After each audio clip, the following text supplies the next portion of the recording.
It says it's recording. Oh, yeah, it shows. But I don't see where it doesn't say on the Facebook that we're live on my page. That's so funny. Well, I guess we'll find out. We'll find out. Oh, something's happening. Is it loading in? No, it's kind of weird. I think we're just going to go ahead and trust it. It says we're live on Facebook and recording, so we can always upload it later as well. Sure. Welcome, Grace Tan in Burnaby. This is Anyssa Jane here in Whistler. Awesome. For anyone that would like the latest weather report, because the most common question I get right now is, has it snowed? And the answer is yes, in the mountains, but not outside my front door. You would like a visual weather report, you can go to my Instagram, Anyssa Jane, and you will see my morning cup of coffee.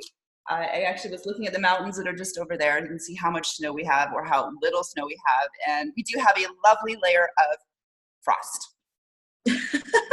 Awesome. It's starting. It feels like it should be snowing anyway. Thank you so much, Anyssa. Thank you for this time, for having me. I'm super excited to get a chance to chat with you again. We're really getting to know each other this month. Yes. Yes, we are. And you guys, if you've ever had a chance to work with Anyssa, it's such an honor. So make sure that you do get connected with her, because she just super supports you in all things in terms of and lifts you up in all the things that you may want to do. So make sure you line up to get her time. Thank you. And you've given me so much of your time and been so generous as well, because I know you have a very busy office as well out in Burnaby, running your financial business with your husband. And I found out this morning your mom as well. Yes, it's truly family business. It's so neat. My mom inspires me so much. She got her license at age 64, by the way. Driving license? Sorry? Her driving license? No, her license to do the business. Oh, we should tell people what you do first. Let's tell people what you do. Oh, yes. Grace Tan. She's a financial advisor, and she's going to be speaking on the 6 pillars of financial success, in particular to women, because it is a women's private business club that she will be speaking to, the ladies. So let's start with that foundation. Oh, yes. She is a certified financial advisor, and you can tell us a little bit more about that. Well, definitely more considered as financial educator. So in terms of just in terms of roles, but super excited. For me, I have a special heart for especially for women, because myself, when I first started, I had no idea. I just, out of university, started working. I was actually probably avoiding looking at my financial situation, got a credit card when I was in university, knew how to spend. Yeah. And I got it for those little freebies. And I didn't realize what it was doing in terms of being captive in that mindset, right? And so when I started working at full time at this school board, I was really no one had spoken to me in terms of what I needed to do, and we're told save, right? But there's no really plan or emotional attachment to what that looks like, how that's related to your goals, and so. So I was introduced to World Financial Group, and that's when it really opened up my eyes that I needed to start as early as possible. I was someone that didn't really like numbers. I like people, and at the same time, I think as women, we have a lot of things in terms of fears or avoidance or procrastination in regards to being in charge of our money. So that's something that I'm really, really passionate about, is because I was there, and it's a continuous journey, is to actually get a chance to share with women, be like, you know what, you got this. This is actually more simple than we think it is. And actually, the more we feel so empowered by what that financial literacy is attached to our dreams and goals, right? That then there's power in that. And actually finding ways to make that happen. Mm-hmm. I have actually a really similar story on the credit card. When I was, I graduated from high school, and I immediately took my scholarship money out in cash instead of going to university because I had no idea what I wanted to do, and I knew it was not going to be well spent. And more importantly, I have parents my mom didn't graduate from university. My dad did his first, I think he only ever did his first semester at UBC, but he came from such a small town and with absolutely no parental support.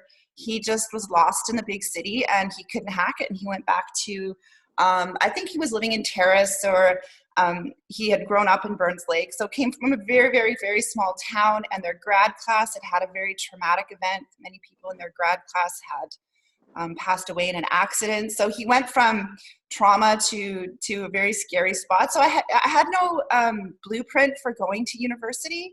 Not really. I didn't really know anybody who'd gone to school. So I went to Europe and visited family, and that was an amazing experience of opening up from going from small town Canada to exploring the world and standing at a train station going, where should I go? Like, the opportunities were there, and I learned the adventure. But when I got back and moved to Vancouver and in the big city, and I worked at Suki's, and because the staff, we had really good jobs for being our age, the banks, because we worked at Suki's, gave us credit cards. Wow. Yeah. Where we worked and the time and the climate.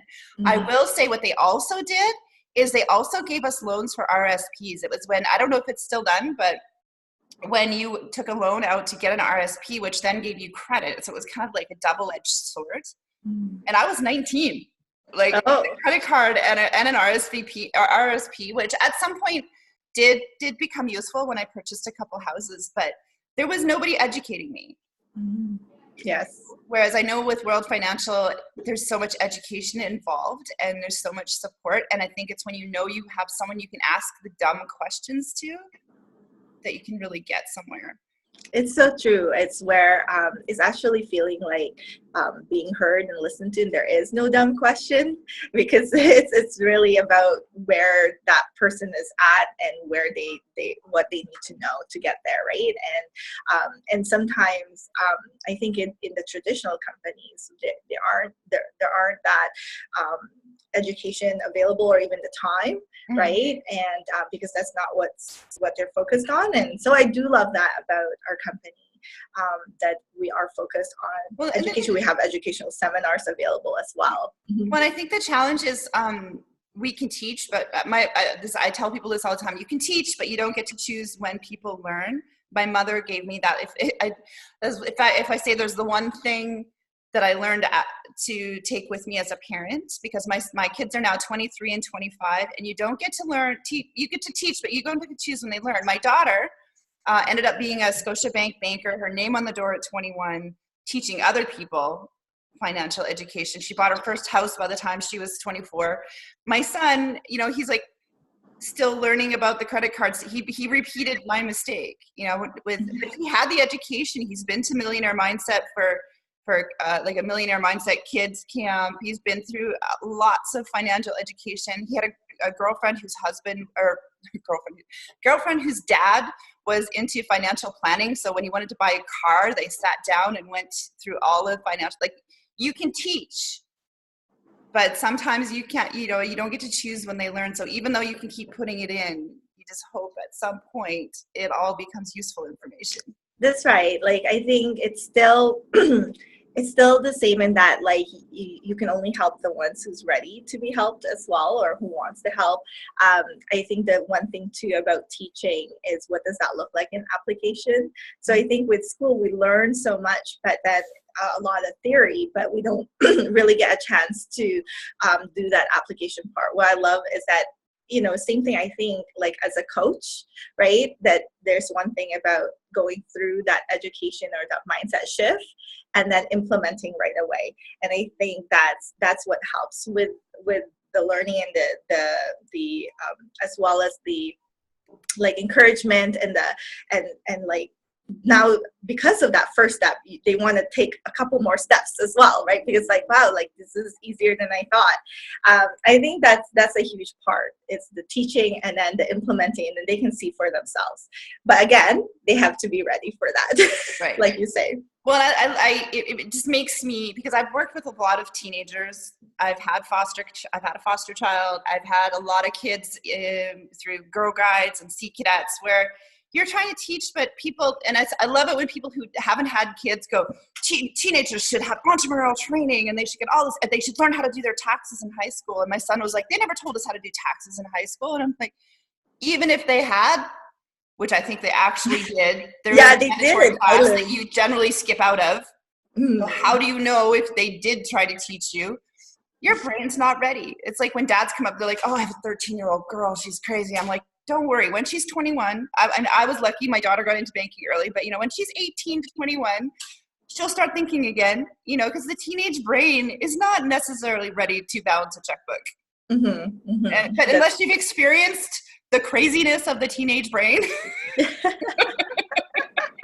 can't say anything. It's really hard to say teenagers should learn how to be entrepreneurs. I'm like, entrepreneurs become entrepreneurs. Yes. Some people go into, what's the right word? They need to go and be an employee because that's going to be where they're really successful, where they can put money away on a regular basis. They've got a system already set up. A structure. Some people really love just having that structure and knowing that when they leave, they get to turn off, like they get to just do life. So some people really enjoy that. And there are some people like you and me where we love to design our lives, and weekends are not necessarily weekends. We can decide when that weekend can start or end, and meet different people and create, and design your life and design what kind of income you want to build. So that's really that entrepreneurial spirit. But I do believe that like children who are exposed to it from their parents, my parents weren't entrepreneurial. Like if anything, I'm the one that exposed them to it. But I think it does definitely help if you get that. I have met people where their parents were entrepreneurial, and so they kind of got that early on. But again, you don't know when that will come out. When I got both, my parents actually ended up working from home for 10, 15 years with their business and did very well. I got to watch them pay off their house, which I don't think everybody gets to ever see in a lifetime. We did a mortgage burning party. It was awesome. Oh, that's awesome.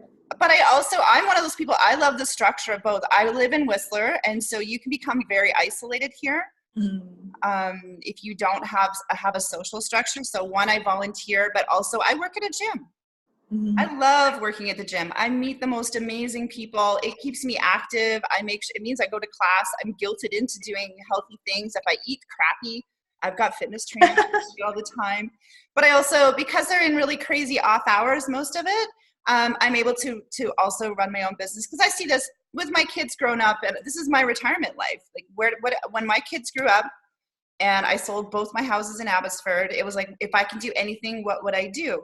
And I had a housemate when this job came up, she's like, just apply. I'm like, who's going to hire someone at 47 at a gym, right? Who doesn't have any fitness training, who doesn't, who's just been raising kids and working in the corporate world. Who's going to hire that person? And she's like, she worked at Lululemon, and their mindset is amazing. I got to see all the courses and things they do for people. And she's like, just try. They're cool people. I know them. My parents know them. And I was like, okay, I'll give it a shot.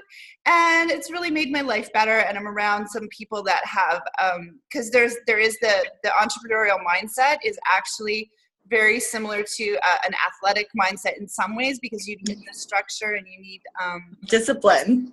And the discipline.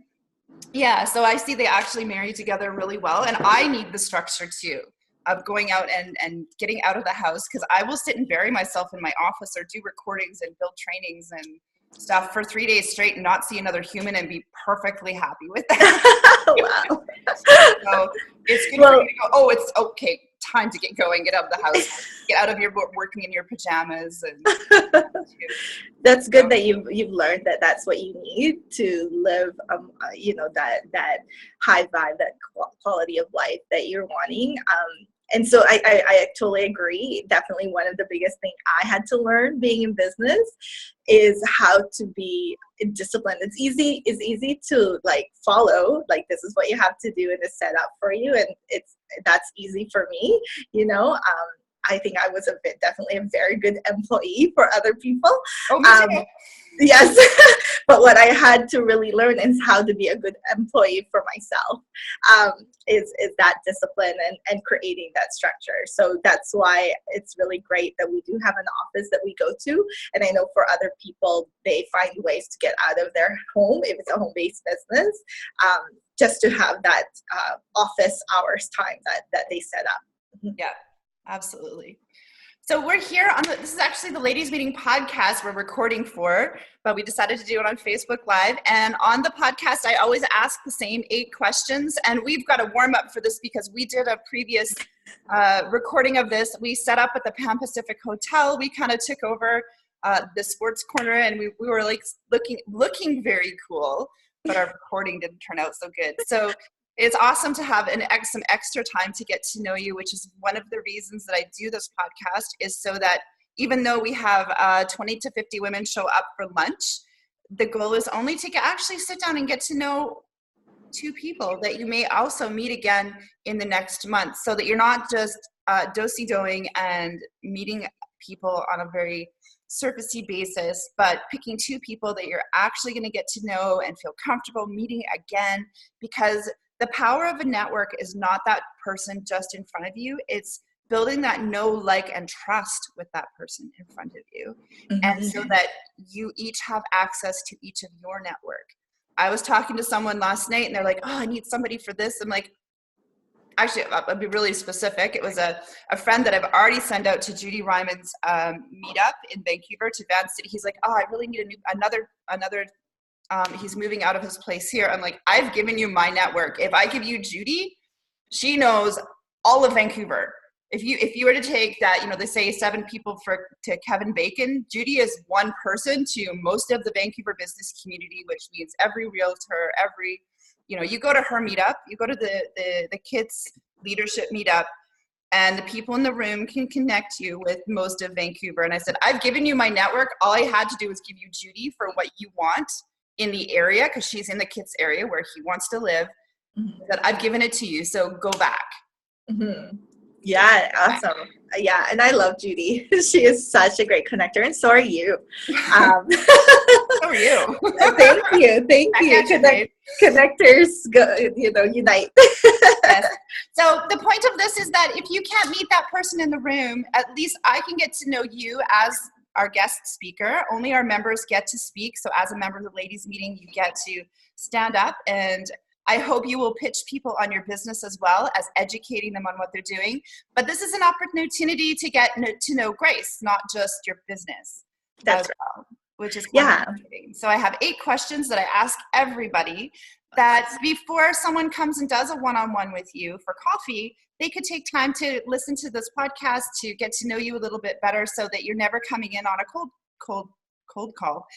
visit. And actually, that's one thing that I really, really love about the ladies meeting, and I think is a testament to what you've created. It's such a warm group, like such an amazing group of people, so open, and just people that want to get to know you, and you feel comfortable right away. And just to add on, I really do believe in quality of relationship versus quantity. So when you say that definitely resonates with me, because not everyone's gonna fit with you, and that's okay. And so you just find and hone in on the people that you want to talk to and have those great conversations, because that's what people remember. They say that they don't remember what you said, but they remember what you made them feel, right? And it's about being heard and being present when you are talking to people, when you're out to meeting people. Well, and you've been for a while, and every once in a while we have someone who will zoom in for lunch, sit on their laptop, sit on their phone like this, and it's just like, well, why are you here? Yes. Why are you here? Yeah. Just going up to lunch is not going to do anything for you. Or even just going once and then expecting something to happen. It's not like that, right? It's you're growing relationships, and you're growing your community, and that takes time. But it can also be quick, but it is still like making that effort. Yeah. And I would push people back. I'm like, you know what? I won't take your money until you check your calendar that you can show up on the last Tuesday of every month except December, because That would be crazy. Yes. December 20th, the last Tuesday of December, most of us are not going to go to a business luncheon. No, But we do an amazing event. We trade clothes and we have a party. We're doing it at Maggie's this year.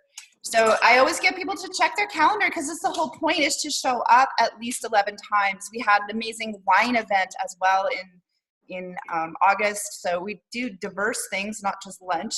But if you can't show up and truly get to know each other and want to have a group who cares back about you, like I love that you and a few other people. Debbie was one of our members who moved to. Where exactly did she move to? Quebec City, or like near Quebec City. And I think 3 people have visited her. Yeah, in a short amount of time. That's been gone since September. Yeah. I think when I visited her, she was just there 2 weeks. And she was also finding her way around because it's been a while. But just so lovely. Debbie, if you are watching this, I'm so glad that we got connected. And we so good you. Yeah. And, the group misses you. And I just want to say thank you for just opening, like, just being so good about, like, meeting up and getting together and having coffee and meeting your husband and your husband meeting my husband. So it was just so nice, and it's all because we got connected at the ladies meeting. So Ephraim and Debbie are like probably the biggest networkers, like just for building like true community. I've stayed at their house many times overnight, and they're just beautiful humans. Yeah, awesome. Okay, we're gonna get on to our 8 questions. Okay. I'm going to nail you down to the 3 most important things that we should know about you. 3 most important things that you need to know about me. Oh my goodness. I think the first one is how faith is so important to me. And I think that's what helps ground me. That's what gives me purpose and reason. And I think that's guided me in terms of what kind of decisions to make, and to think, like, I think back and I'm like, oh, how did I do that? And to think that I was in my 20s to go into a business full time in an area, in an industry that I was not doing, and to leave behind I guess what most people would consider a great job with pension and benefits. And I think that boils down to having faith, right? And that for me is really big, and it just directs my path, right? And especially, I do believe being an entrepreneur, you go through a roller coaster, right? And so going through that roller coaster, you have to have a really strong core and purpose in what you're doing, a bigger purpose. Mm-hmm. Number 2, well, I think already, but I'm very family oriented. That's why I'm with my husband and my mom. I'm all about just really growing that, relationship. And I think especially as my parents are getting older now, I don't know about you, but I've just been more like, oh my goodness, I have to make sure that I have that quality of time with them. And my friends know me too as well. Like, I have friends from elementary school, and even if it's less and less, right, like over the years, but I still make a point of reaching out and be like, hey, we haven't seen each other for a year, let's get connected. So that's what my friends can count on, is that I will do my part in still, like, creating that time together. Third one, maybe just fun fact, I love chai tea lattes, green tea lattes. Yeah, so I don't drink coffee. Like, when I say let's go for coffee, I'm the girl that doesn't drink coffee. I drink tea and chai tea lattes and that. So, but I love that, and so that's my thing. Have you had an actual chai tea made from, like, by an Indian mama? I have, and those are so good. Yeah, when I was at the school board, I was at a school that predominantly an Indo-Canadian family, and just got to really know their culture. And they love, like, making chai and like bringing samosas to school. So I was spoiled during that time. One of my friends, Mandy Pata, I haven't seen her for many years because we were connected because our kids were in school together, but then through other things. And the best thing was sitting at her kitchen and having her grind cardamom and boil the milk and so good. It was the act of love that she wanted to do, and I needed that as a single mom. Oh, it was awesome. Yes. There's something about as much as my parents, I'm the kind of the opposite. I spent 25 years with my parents because they helped me raise my kids, so we were in each other's pockets for 25 years that, so now my mom's off at her home having a really good time. Thank God, the happiest I've ever seen her. Like if I paid her $1 million to play bocce while I was hanging out with her, she would be like, nope, got to do my books. And now she's like, nope, I have bocce at 10. And the biggest drama at the care home is the bocce ball set went missing, Yeah, so, and my dad's in full care, so he's busy with doctor's appointments and on dialysis 4 days a week. So taking his wheelchair out for I literally have to hunt him down on the streets sometimes because he's out there blind and half deaf, zooming around on the streets. So, wow, doing their thing. Watch out doing for their Carl. thing. Yeah. That's so awesome. Yeah. Okay, so that's 3 things. That's amazing. What is work? And what is play? And really, what makes you feel so happy and joyful? Okay. I hear one more person say, "Oh, I love my work. My work is play." That's bullshit. And if that is what you're doing, we need to get you a better life because design more actual play into your life. Yes. I know that I can say that to you because I know what you're going to answer. So okay. I thought about it since the last time you asked me. Yeah. I will have a different answer. Okay, I know what it's going to be. Okay, so when it comes to work, actually, I do enjoy my work. I get so much joy. So work to me is actually sitting down with a family or with amazing people and just going through them and through their plan and coming up with a plan. I feel like my problem solving nature comes in, and if there's a way to problem solve and give them a plan that really suits them, that gets me so much joy. The other part of work that I get so much joy in is mentorship. So when I mentor a woman that, and men too, but especially a woman, because we have that extra level of connection, is when I've seen somebody who's had no confidence in a particular area, and I've seen them grow and level up, and now they're their own independent woman as they've always have been, because they've done they've immigrated, they've gone to a different life, they've done a lot of big things already, but somehow in terms of career, they don't have that confidence on a new career. So seeing that growth of growing their skills, of helping families financially, that is amazing to me. Okay, so that's work, but it's amazing. So in terms of play, real play for me, that really soothes the soul and just fills up my cup. Couple things. One is hiking with my husband, so I really enjoy that. We're not hardcore. I used to be more before, but I think you have to qualify for that, for the fact that we live in British Columbia. So what we might not consider hardcore might be, our soft hikes might be hardcore for anyone in the prairies. Oh, that's true. That's true. That's true. If I daily hike, people would be like, yeah. I think I really have to think going through school, I was exposed to that early on in high school. I went to a mini school program that exposed us that since grade 8 and 9, 10 up to 12, where we got to go to on the island, Strathcona, and got to hike and got to experience. We got to rock climb. We got to ocean kayak, even though I didn't know how to swim, but learned how to do that. That's so funny, because I get people like, yeah, I want to go kayaking. I'm like, can you swim? And they're like, no. I'm like, next time. That's where the life jacket comes in. So really not trusted in that. Full body PFD. Yes. So that I think spending time with my husband in that way, and it's really so good for not only our marriage, but just we have fun together in that way. And the other thing that we enjoy together is tennis. So I don't know if you play tennis. Oh, okay. Yeah, so the court would be a little frosty, but maybe I'll come down there. I'm sure Burnaby is still a little bit warmer.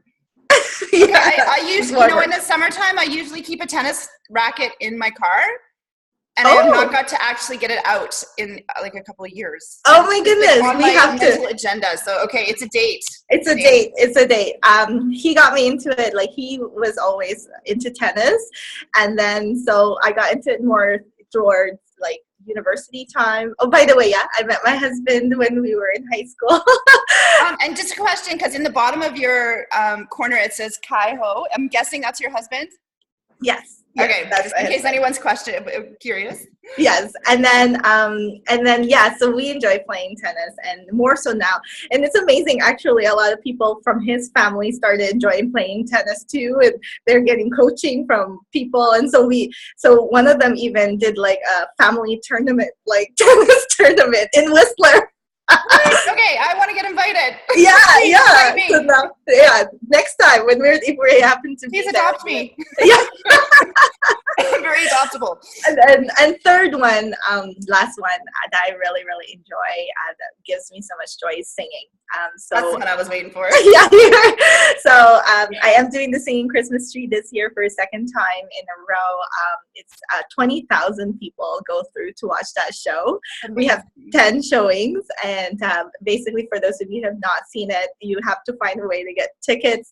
It's basically 100 people, about 100 people, maybe closer to 80 this year, all the way up to the top in the shape of a tree, and we sing, and there's a play that's involved, the orchestra. It's a huge production, and just really about the Christmas message of what this season is all about. And I just love that, because it's just, I love it. I have two friends. So my friend Shant in Edmonton also is doing the Singing Christmas Tree in Edmonton, and I really didn't get, I mean, I've seen the photos, he's sent them over the years, but I didn't get it, how much technical stuff went into all the different heights and everything until you described it. It was really, really cool, because everyone has to be the same height all the way around. Yeah. I was like, no, we're actually in boxes. It's like measuring your outfit. You got to measure your height so that everybody. Yeah. We're all the same height. And you know what's really neat is that like, I actually don't know what the play is about until the week of, when everybody comes together. Like, everybody practices separately. The choir practices, orchestra practices separately, the play, and we all come together the week before, and then the magic happens.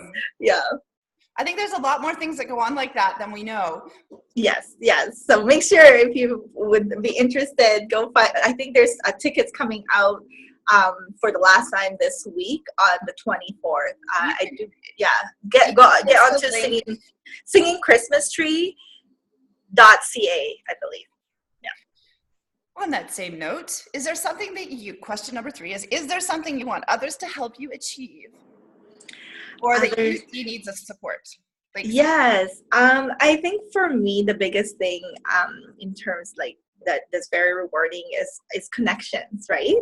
And so if anything, I think that there definitely needs to be more active support. I think, especially whether it's as simple as liking people's posts, if that resonates with you, and or even just commenting. I know I try to do that, like, when something really, someone's put something out there, I want to comment, because I want them to know, hey, you're seen, you're heard. Or so, you know what, even more importantly, because we have a group of 20 to 50 women, I will text or call.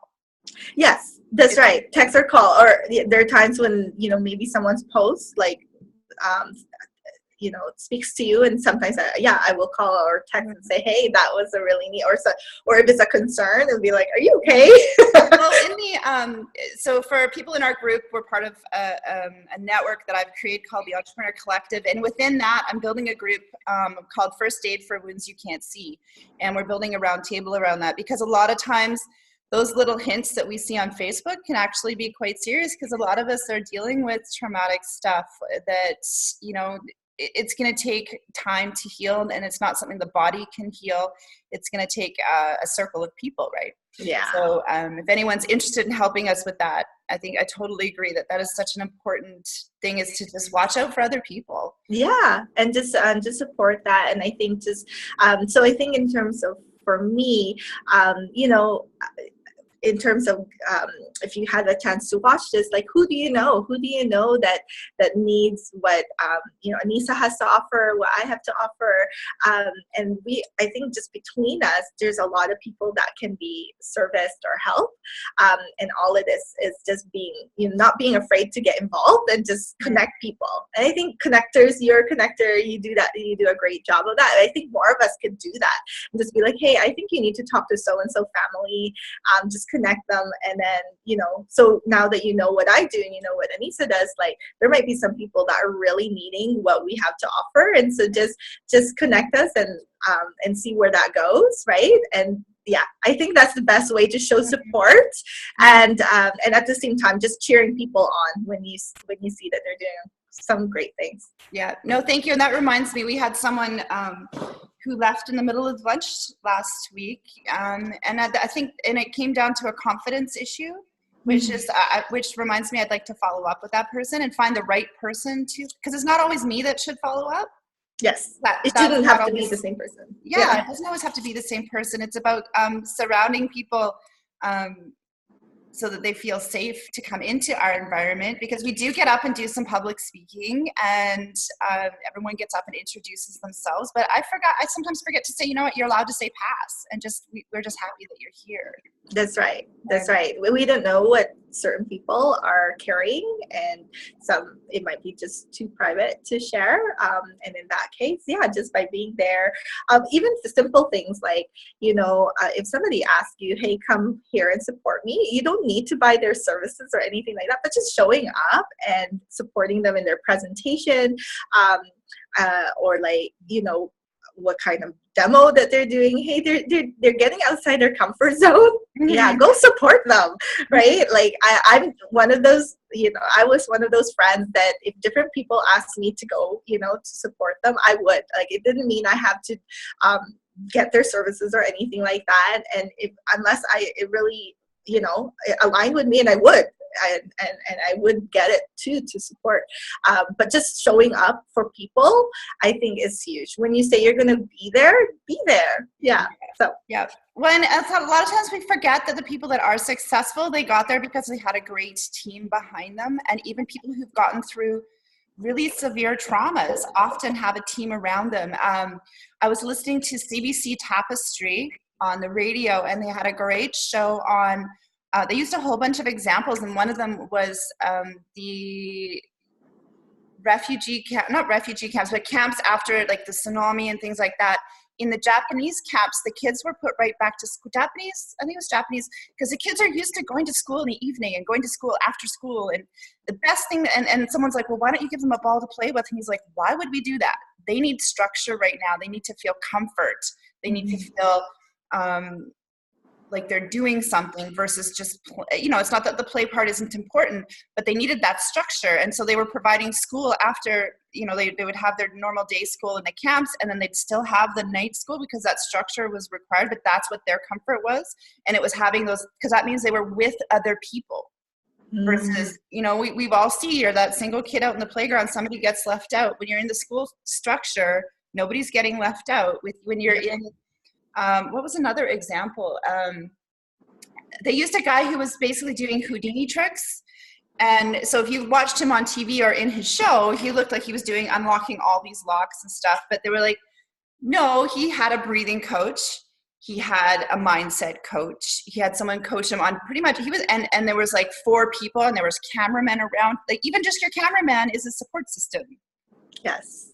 Your makeup person is a support system. It is. I think, I would have to agree that if you take any successful person, it's because they had a great team behind them that really supported their vision and aligned with the values that they're wanting to create. And I feel the same way at the stage that I'm in, being able to have my own office. We have a great team of people that run our seminars. We have different topics from, debt management to life insurance protection, things like that. And I don't have to do it by myself anymore. You start off by yourself. I think we all do as self-employed, but really to take your business to that next level, it's about including great people to be part of your team. So for me, I'm not technically savvy at all. So it's so great that Anyssa just forges through. But that's more my husband's strength. And then, so, he gets to fill in that and things like that. And there are times when, I'm so busy doing, helping clients and mentoring. And there are times when my mom sees that there's a gap. She's kind of the glue in our office in that, it's just like everyone's mom, right? And so catching things. Yeah, exactly. She's the one that takes the time to bring food and make sure people eat. That's so great. That's so funny. It just reminded me of, I was sitting in a hotel room in Victoria this week, and Kung Fu Panda 3 came on, and you're just making me think of Panda's dad. Feeding everybody. Yeah, feeding everybody. But with absolutely sage wisdom in the end. Oh, absolutely. And my husband's so structured too, which is so great because I can just get lost in the moments. I'm all about moment to moment, right? Whereas my husband's like, oh, Grace, don't forget, you need to get to this. And, he just helps me get things done throughout today because he's so structured. So yes, I super agree. Bring people to your lives that are so good at what they do so they can support you in that aspect. And I really believe all successful, business leaders and entrepreneurs have that such team of people. Oh, awesome. If you could, question number 4, if you could pick one book that everyone should read or have, what would it be? Oh my goodness. More titles came to my mind since you've asked me that. Can I be a rebel? 1, 2. Okay. Oh my goodness. There's been different. One thing that I do have to say, Anyssa, is that since I've actually got back to reading, I know I also like podcasts and videos, but once I got into reading again, in terms of personal growth, it has been eye-opening for me in that, oh my goodness, I needed that time. I really needed time to process things and learn things that excite me, and in terms of where to take myself to that next level as a person and as a business person. So, but one of the first ones, I think that when I was starting my business, one thing that you need, I think I suggest to everybody to look up is, and get your copy, is that How to Win Friends and Influence People. What I really love about that is how to put yourself in other people's shoes. And so sometimes, you connect with people and they just want to pitch you their things and they're not wanting to get to know you. Or sometimes I've had people scared to sit down with me because they're like, oh, you're just going to pitch to me. I'm like, no, I want to get to know you as a person. Oh, no, I've been in that boat too. I'm just like, no, I'm not going to buy another makeup product. Yeah, you can't. Exactly. The credit card's full. That's why you need me.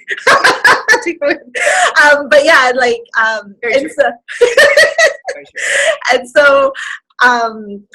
so I think that's a really good initial one. Once you're more settled into your business and you know what you want and things like that, of course you're going to continually want to learn. There's a couple books. Two books I want to share. Okay, the first one. Before you go on to the next book, I literally have a stack of books that I keep in my bathroom because I have this beautiful fancy bathroom, and I have a stack of books in there for a bathroom meeting, and that is one of the books. So. Oh, awesome! So the two that I love. If you ever read any of John Maxwell's book, I know that you're doing a class on that. I'm actually taking part of his coaching training. Actually, awesome! But the 21 Laws of Leadership, you're not allowed to actually charge for. You have to teach it for free, which is great. That's so awesome. That's something. Every once in a while, I go and reteach it because I learned a lot from those. Just if you ever take John Maxwell, just take the 21 Laws. It's the best place to start. That's so good. Yeah. So that's a really good one. And the other one that I really like, and he just resonates. And then when I think he talks about leadership, he really talks not just business, but personal, right? And how you show up in all areas. And he talks about leadership as influence, right? And so when you have influence, you have responsibility as well. So I love how he talks about that. But I love that the one thing that he wrote as well is failing forward. And welcome to my life. And it's so true. I mean, like for me as well, because you know, you don't know what you don't know until you do it. You don't know what questions to even ask. No, you know, there were questions to even ask, and even, you know, and even like, yeah, like when we did our live, we figured out what didn't work and we were doing.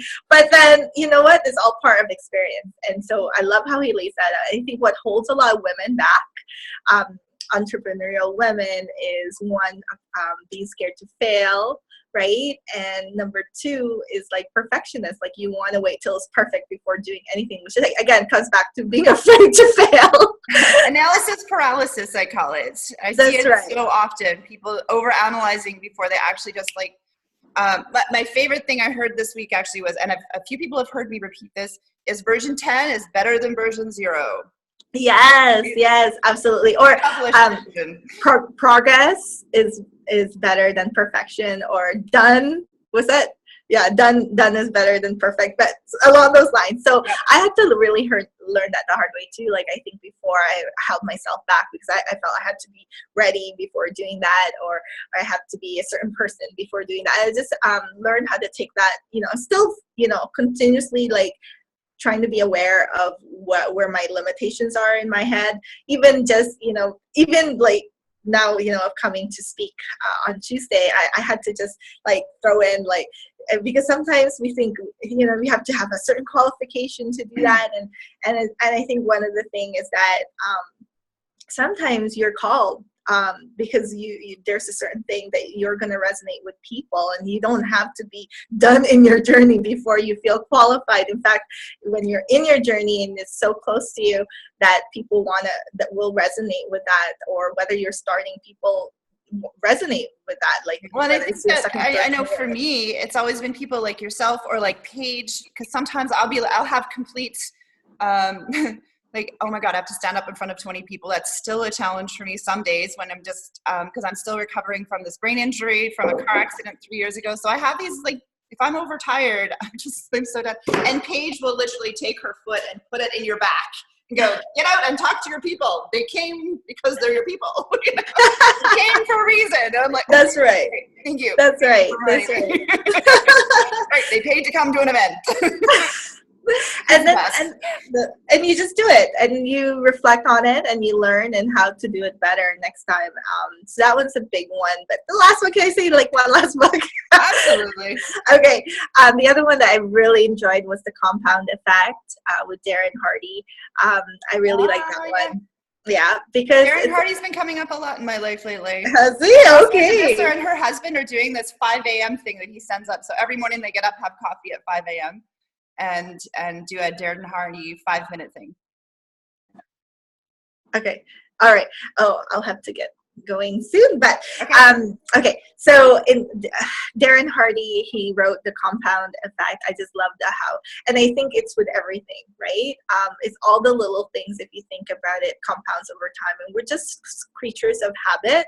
So yeah, it's really a tuning in like, what habits are you doing every day, and does that serve your overall goal, right? And in his book, he even talks about like, you know, 3 people on the same page, and 3 of them doing different action from that point on, and what their lives look like 20 years later, right? Like it was kind of, it was really neat how they did it. And then he also talked about, and it applies, of course, in the financial industry, that when you start early and you set aside money, like if it's 10%, you know, it could be a small amount of money early on, but over time, it just really, really compounds, because you've allowed time to compound on that. And the same thing with your business. Are you working on certain kind of habits that will compound over time? Like, are you because there's so many things you can do in your business, but are you honed in on the right activities that really give you the best results? Mm-hmm. And so it's not about being busy. He talks about, it's about being productive with what you want. So that's something like I have to remind myself, because I love to do so many different things, and it's also learning to say no to certain things that it's not right now on your plate. Well, I know that for me, when I hear someone say, oh, I'm really busy, I physically will pull back from them. Like I will not, because I don't want to ever look, everyone says to me, oh, you're so busy. I'm like, if you knew how much TV I watch, I am really not that busy. So I have a structure and I have scheduled spare time and I have a ton of time to myself. Yes. And I don't see it as, none of it is busy time. Yes. It is all structured and productive. And even I have scheduled downtimes. Right? Wow. So you're so good with structure. To me, that's not busy. That's like, to me, when someone says they're busy, it tells me they're just not necessarily organized. And so I tend to, ask people who are at certain levels, I will just avoid those people because it tells me that they're not the people that I need to be around because they don't have the structure that I'm building into my life. Yes. And so and it's not that I hear it the first time, it's when when someone says, oh, I'm too busy to do that, but they don't then schedule something after that. True. When someone says, oh, I'm really busy, I can't make it. And they don't follow up with, but I'm free Thursday night. Yes. Yeah, I just hear, I'm too busy to hang out with you. Yes. So I really caution people on that word busy. I totally agree with you. Because the compound effect is, how do you plan your time? Who do you plan it with? Because that is the long-term effect. And you will find that those people that were at that one spot 20 years ago, it's who they spent their time with, how they used their time, and they weren't just being busy. No, they do. It was intentional. And planned. So if someone says to me, I'm busy, but they don't follow up with, I can fit you in, even if it's 2 weeks, I get that. Right? Like I'm planning something with Terrence Costellar and he couldn't get back to me for 3 weeks because he's traveling in Europe. He's doing this. He's got like he says, I've got a plate so full. This is one of the best lines that I've ever heard. I've got a plate so full I could feed 3 countries. He qualified that he was actually extremely not overwhelmed, but busy with what he's doing. He set a time, 3 weeks. We put it in a calendar. We did a Zoom event. It was really fun because it was in the middle of I was volunteering at Cornucopia, raising money for the library, and I had a whole team of people. I'm like, everybody say hello to Terrence. I got my way. So, like the fact that he scheduled it and he wasn't just busy. Yes. I think you make such a good point in bringing that up. So thank you. You're welcome. I'm going to skip one question because I know you kind of already answered it in so many ways. What is your favorite thing to do with friends? We're going to skip that because I know you're on a timeline. And this one you can answer. This is a one-word question. Don't go into detail. What product are you rarely without? Say that again. Sorry. What product are you rarely without? Yes, I would have to say that. I think, and I want to be good about that, but yes, it is my cell phone. But the one thing I do want to add is just I have been working on being very good with that, where when it's time to take it out and when it's time not to, because I don't want to be one of the people that are just buried in it and not being aware of what's around me. And so I really make sure if I'm eating with family or having conversations or meeting people, like that's out, but and when it's time to be on and on. So I'll even go so far as to just leave it in the car. Yeah. The car. If it's something important, you can tell people what restaurant you're at. If I'm at the Sylvia Hotel for the ladies' meeting, people know where to find me. They can call the front desk. There's a hotel full of concierges. Yes. Can't be. And as most people know, I check in on Swarm and social media. Because I was a single mom and no one knew where I was when I was traveling around, I would do check-ins. And I've gotten in the habit of it. It wasn't just about being on social media. It was about personal safety. And I travel the back roads, so I'll check in at Lillooet into whatever business I go through. Wow, that's a good tip. Cell phone as a safety feature because it means I'm trackable, and I do want to be trackable if I'm out on the back road. Yeah, so good point. I've got past Lillooet or I've gone through Cache Creek. Yes. And we're in British Columbia. We have the Highway of Tears. People go missing on the highway all the time for many different reasons, and that's a whole different story. But my point is, people do go missing. People do get hurt. Cars do go off roads. And so I'll tend to check in. If I'm in the city, I'll check in the city because it also gives people, so you can use that tool for good.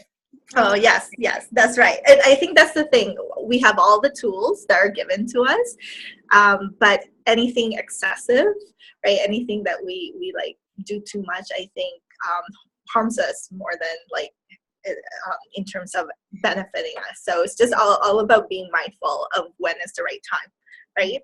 Yeah, anyway. Absolutely. Okay. Thank you so much. Keep this really quick. Okay. We already know. We already answered this earlier. I think I have to switch up some of these questions. What do you do now? What do you do now? You can hope to keep doing in 10 to 20 years. What am I doing now that I can keep doing 10 or 20 years from now? Doing in 10 to 20 years. Oh my goodness. Oh. But it's hard when you just having to pick one. I think for me, what do I do now is continually building relationships. And you're so good at it. Thank you. But it's rewarding. What's that? And the last question, which is always one of my favorites, is do you have a life hack, something that makes life easy that you would share with everyone? Something that, I was wondering what that was. I was like, okay, something that makes life easier. I think something your mom taught you, or something, like something simple that you do every day that you see that other people don't do, that you think would probably make their little life a little easier. Okay, I got it. One is that I really made a point with my husband, and one is for our relationship, but I think it's just a practice for both of us, is that when we go for our walks after dinner, we will have our gratefulness session. So what are we grateful for, about our day? And I think that has made such a huge difference in just my mindset, and something so simple, but it's all, and I get to build our marriage. We get to just be really thankful, and it just sets up my day, closes up my day in a really great way. So you bring up a really good point. You even just Freudianly slipped that in there, that I have a challenge with, because I've been building this journal to publish. And do you think that doing that grateful list is better in the morning or in the evening, or does it matter? I think it doesn't matter. I think it's just building it into the practice of what makes sense for you. I know for people in the morning, it's nice as well, because then you have the whole day.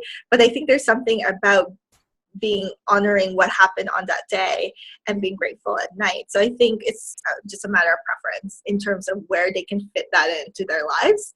Mm-hmm. That's what makes sense.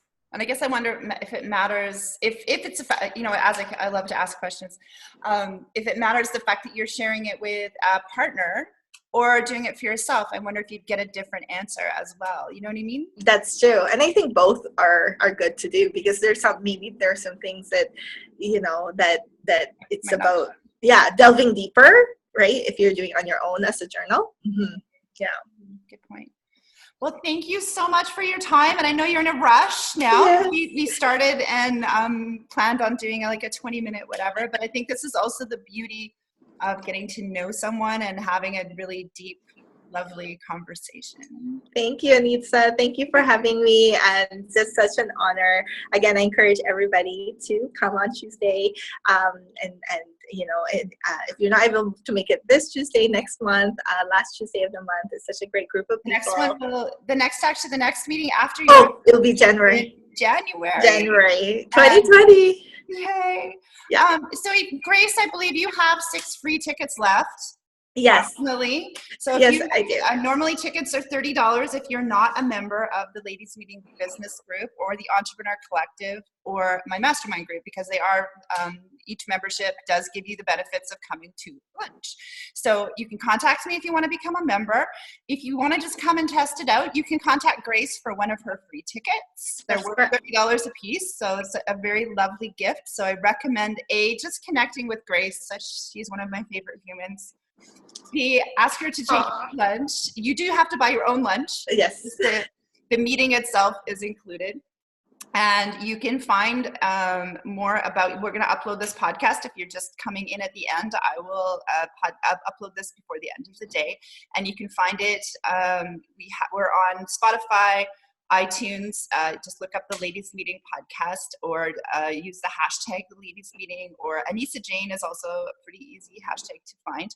and I'll have that uploaded shortly. And if you just want to buy a ticket and you don't want to, some people are shy, they don't want to ask, they just want to come out and pay the money and show up, and that's totally fine. So you can go to theladiesmeeting.com/live events, and that'll take you over to our Eventbrite page. So Awesome. thank you everyone for listening today, and thank you, Grace, for an amazing, it's actually, I have to say thank you for an amazing month and letting me join part of our speakers club, where we've given you a little bit of time. I don't think you've got a chance to speak with Gina, who's going to be a bit of your speaker coach. No. You're going to set up your speakers one sheet with Lori, so I've got to connect her in with my network a bit as well with some free training. So awesome. Okay. Thank you so much. Have a good day, everybody. Bye. Okay. Bye.